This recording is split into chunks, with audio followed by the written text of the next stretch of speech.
Впервые я познакомилась с крымско-татарским орнаментом, с вышивкой в Бахчисарае на выставке декоративно-прикладного искусства выпускниц молодежного центра «Арслан». Увидев красоту и изящество этих вышитых изделий, я тут же записалась на эти курсы. Меня просто поразила эта многогранность и техника вышивки, и цветовая гамма, и золото. Там было очень много золота, золотых изделий. По образованию я инженер-технолог, но я не работала ни одного дня по своей специальности. У меня был свой магазин женской одежды. Я работала там, и, познакомившись с орнаментами крымско-татарской культуры, я начала рисовать. Началось все с рисования.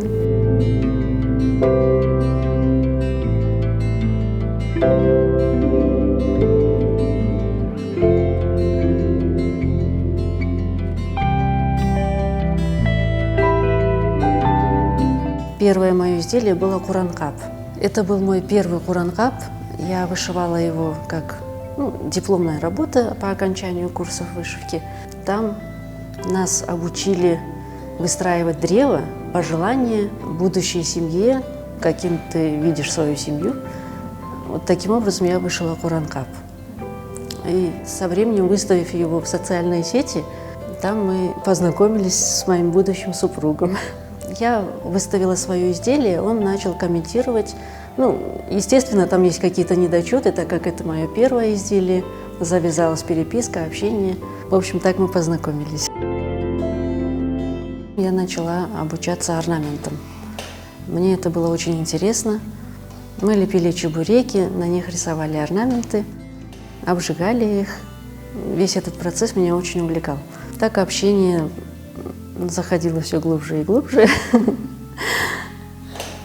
Таким образом, мы поженились в 2013 году.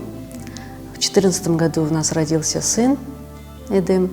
Далее, уже через 4 года, в 2018 году родилась дочь Найли. На этом куранкапе я обозначила чашу, это дом. Дом стоит на земле, но земля на корабле. А корабль – это возле моря, вода. Там был мальчик и девочка. В общем, все это осуществилось. Каким-то, может быть, это совпадение, но это сбылось. Это на самом деле еще больше сближает. Кажется, что невозможно находиться целый день рядом, постоянно вместе, но на самом деле это сближает. И получаешь очень ценные советы. Первым, кто увидел новое изделие, является муж. Мне это очень помогает. Главный зритель, естественно, супруг. Я сама критик, сама отношусь очень критично к своим изделиям. Если не нравится, я не продолжаю. Это могу заново начать или переделать. Потом, естественно, спрашиваю совета и взгляда мужа.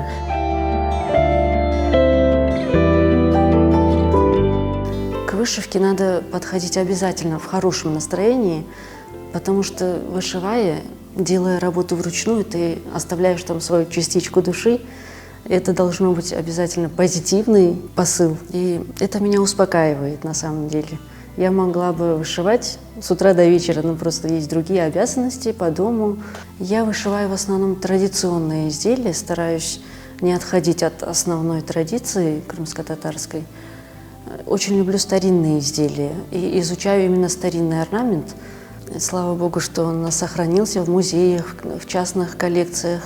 И у нас есть возможность посмотреть, сфотографировать, даже потрогать. Я много делала копий изделий. Это в основном элементы крымско-татарского костюма. Это фески, ен-капаклар, учкуры, мужской свадебный пояс, платочки, едек, марама, шербенты. Вот таким образом. Конечно, в мечтах есть осуществить, полностью воссоздать крымско-татарский костюм, женский, мужской и детский. Это куранкапы. В основном орнаменты строились как древо. Читается орнамент по одной стороне. Здесь вот треугольник дуалык, чаша – это дом, тюльпаны – это мальчик, бадем – девочка, роза – женщина. Вот таким образом составлялся Орнамент, что пожелание благополучия для этой семьи. Мелкие элементы – это берекет.